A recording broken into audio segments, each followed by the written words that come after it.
you yet again, and I'm trying on my microphone. And today we're going to talk about three manifestation tools, ones that I use, ones that I love, and find that they are really important because they really get you going. So we're going to talk about that today. Um, and For those of you who don't know me, I am a manifestation coach and I help people to manifest their dreams and their goals. But really, everybody is manifesting all the time. So let's first define what is manifestation. Manifestation is the art of getting out of your own way. You are the one that is blocking you from having whatever it is that you want by not doing the things that you're supposed to do and not being the person that you're supposed to be. So, and I have a master class on this. So if you take a look at the master class on be, do, and have, you will get more information on that. So, what is the first tool that I would say is important in manifestation? Journaling. I love journaling. Now, there are many techniques with journaling that you can use that are really important to manifest. I just got sprayed by a fucking sprinkler. Ooh, no swearing. That's what happens when you come out of the house this early in the morning and you get that problem, you get sprinklered in the face, you get the dogs barking, and you also get like random trucks that like beep at you. Ah, so journaling. What is journaling? Journaling is writing, writing, writing, but you have to do it with a purpose. So you can't just like write all willy-nilly. But here's the thing is that you have to write all willy-nilly and be journaling with a purpose. So there are two different ways in which I actually do this. The first one is conscious stream of thought. Conscious stream of thought is you just write. Now, I don't know about you, but my brain works faster than my hand. So when you're journaling and writing conscious stream of thought, it's going to come out as gibberish. It's going to come out as like, it doesn't even make sense. What you're putting down on paper does not make sense. What you're committing to writing is going to be just lines and circles. Like it's not even going to be words at some point because your hands are going to try to keep up with your brain and it's just not going to work. So, writing out conscious stream of thought is actually pretty tough for people because we have this mental block where we feel like, oh, I need to slow down in order to write down my thoughts. But that's not the purpose of journaling for manifestation. It's really to get the thoughts out. So you have to do these two things simultaneously. You have to allow the conscious stream of thought and you have to keep your pen moving no matter what. So you just keep writing, keep going. And like at some point, your brain fights that. Your brain sits there and thinks, but I need to have what's coming out of my head on the paper. And you just got to keep powering through it. You got to keep going. So, conscious stream of thought journaling is one of the greatest tools in terms of the journaling. Now, the second part to that is when you are committing to paper your hopes, dreams, and desires. So every single morning, I have my dream book. I didn't bring my dream book with me. Obviously, I'm on a walk. But when you're on a dream, when you're writing in a dream book, you're writing the things that you desire. Every morning, you got to read it. Every morning, you got to rewrite it. Now, I just write down like simple sentences on what it means to actually want these things. So let's say I'm trying to manifest a trip or something. I will start to notice over the days whether I even believe that this is going to happen, whether I even really want this thing to happen. Because some things are like new and exciting. Some things are like, yeah, of course I want a trip. Of course I would love to go on a mega yacht to the Amalfi Coast. Yeah, absolutely. But then you write it and you keep writing it and you're thinking, wait a minute, I really don't want that. What I want is to go on a vacation on a boat somewhere. That's really what matters. It doesn't have to be the Amalfi Coast. It doesn't have to be, a specific location. I just want to be on a boat. So after time, you get to continually write these things out and you refine them every single day. And you're like constantly living in that world with the manifestation, which you're writing. So the first tool, journaling, conscious stream of thought, and dream booking. Those are the two main ones that I personally use, and they have worked so well for me. So, the second manifestation tool that I use is the mirror.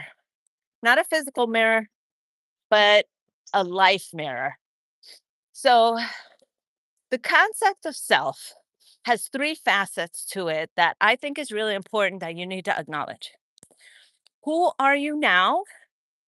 How do people perceive you? And who do you need to be when you have that thing?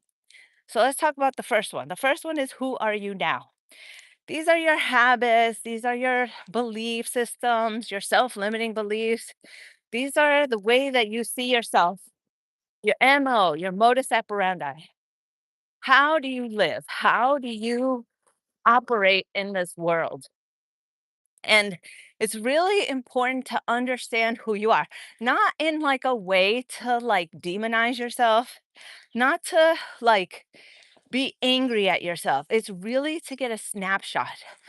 Self concept knowledge is really self love. Knowing who you are is really self love because then you can shift from that place. So let me switch hands here. So the next piece is having people tell you what they perceive of you. Because sometimes we think, oh, this is who I am. This is how people view me.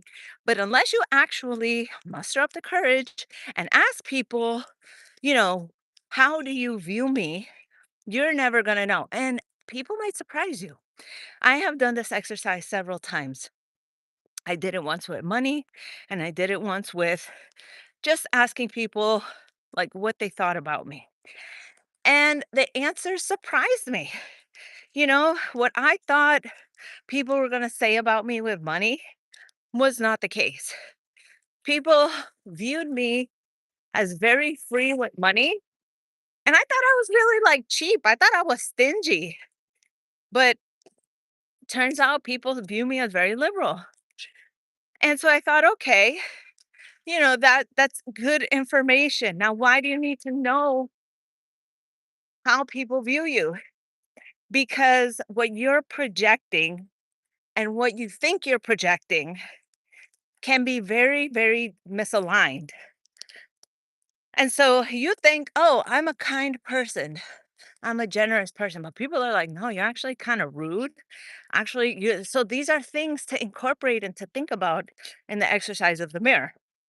So, self concept, how do you view yourself and how other people view you? Now, the third part is who do you need to be in order to have the thing that you want? So, I'm going to relate this to myself, like always. And the thing that I found about future self concept is this is for a long time, I was trying to manifest a lot of money. To me, I was like, yes, I would like to have a lot of money. But when I thought about what it meant to have a lot of money and I envisioned myself having it, I thought I won't have to care about money. I'll just be able to spend money all crazy. I won't have to look at a price tag.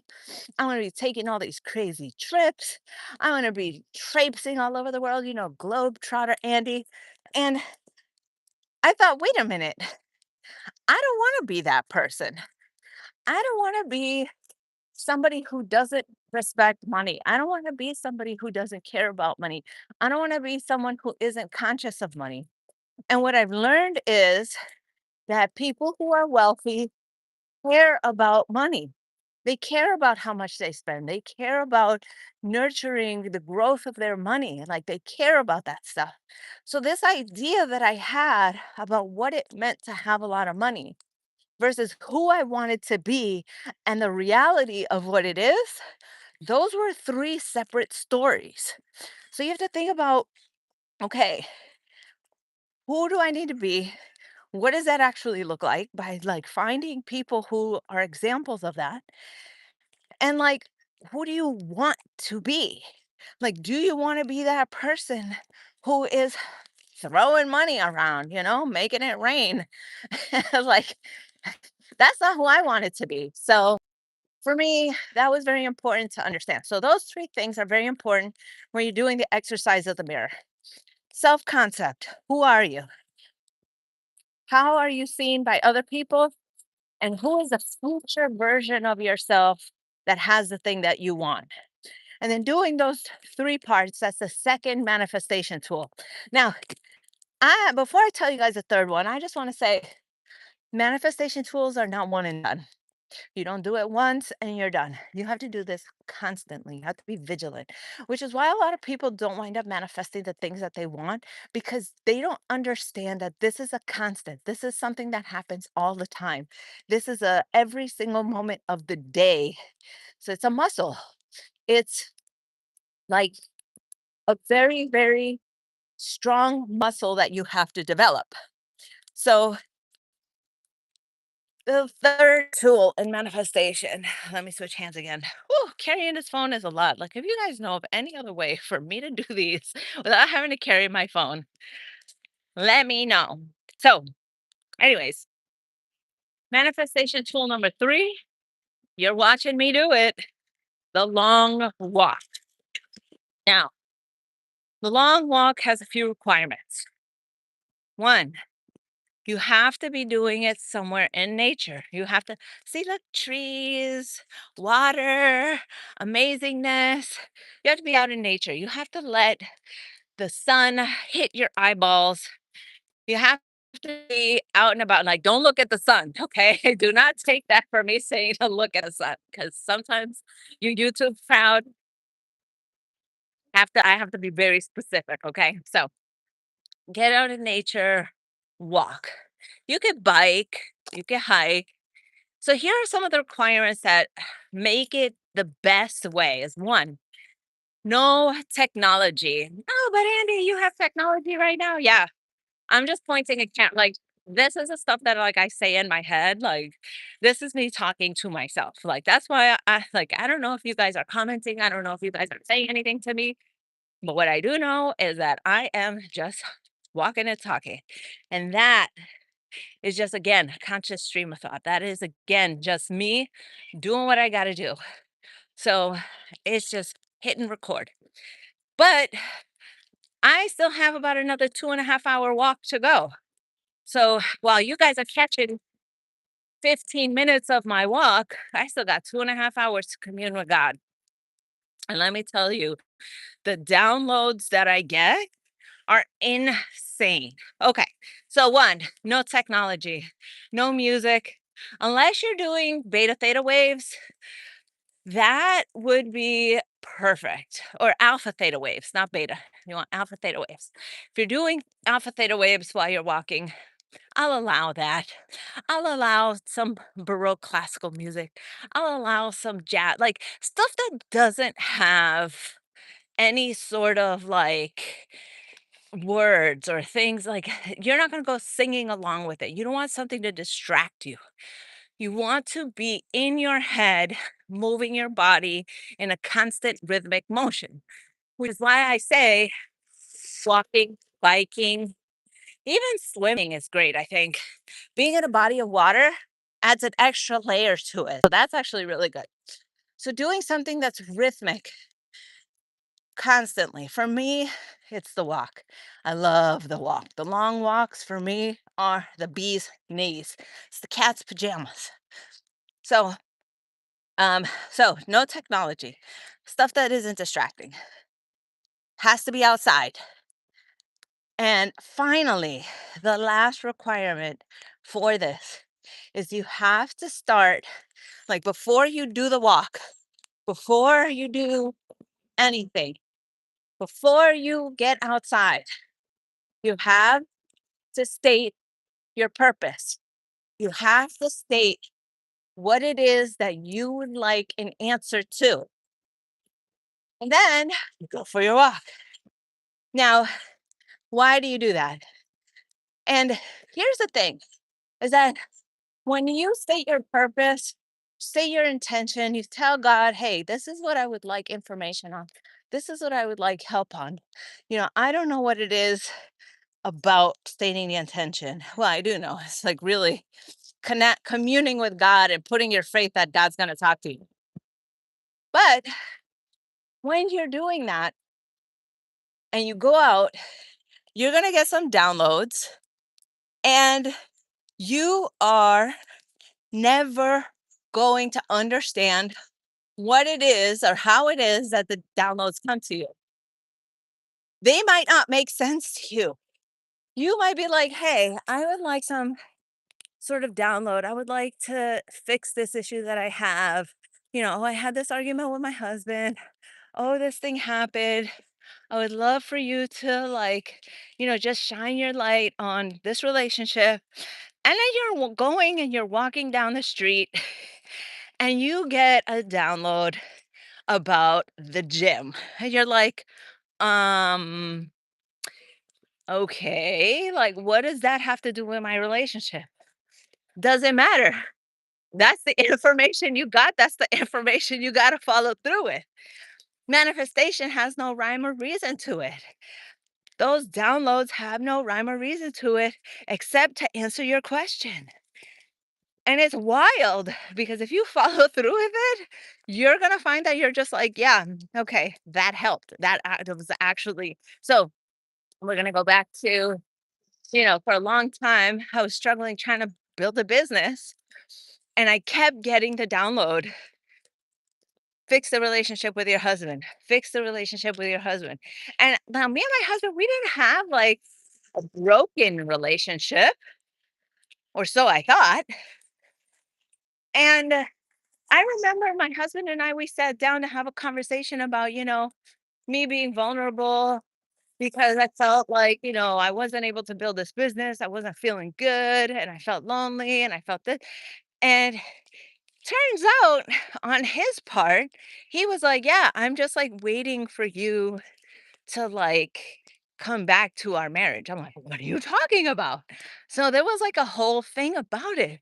So going on your walks and being able to really take in the information that you get,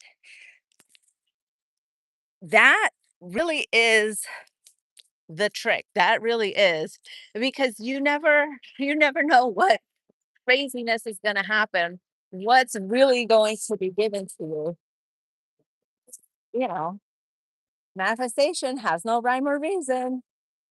So, those are the three tools that I wanted to give you guys today. First is um,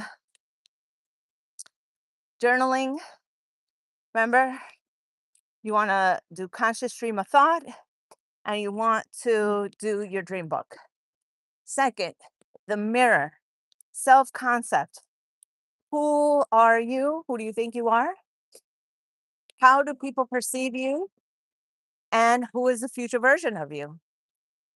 And then finally, the last tool is the long walk.